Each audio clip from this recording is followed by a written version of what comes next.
Yeah. Na eshita kinang nos por mira ku e diferencia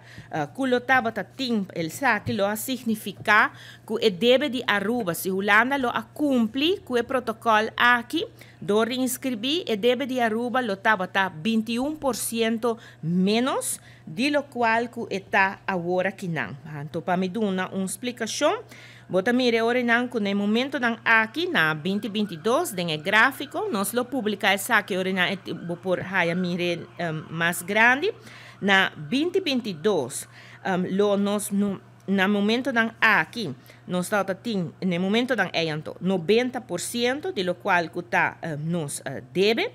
E se Holanda ajuda nos, com o qual a gente chama lopende inschrijving, e deve lutar na 69%. Pois lo hace uma diferença muito grande se de parte de Holanda não lo a cumprir com o protocolo não. E maneira a indicar não lo informação que não lo pora usa pesaki tal o qual que tá era rapporto de IMF que nos tursa e artikel 4 não de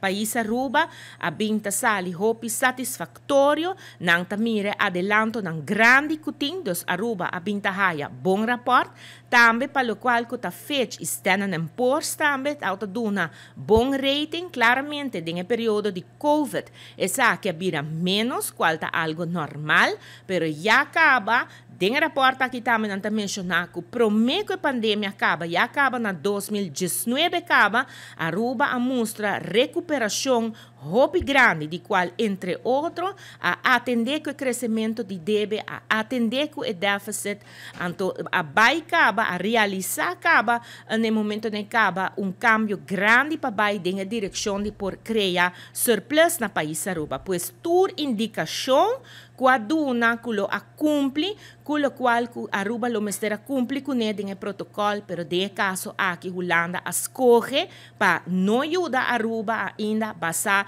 arriba é mesmo protocolo que a queda firma e awe den rapport aqui de Economics Bureau Amsterdam bo por lese saki back arriba lo qual está página 35 caminda que está duna está amplia completamente arriba parte aqui e está duna maneira bisa hope informação desde a região com Aruba está para pero também ora não duna indicação com o qual Aruba a binta hasi tá algo hope bom e com lo a merecer seguro e ajudança aqui for de Aruba for de Holanda de qual não mes a indicar den protocolo.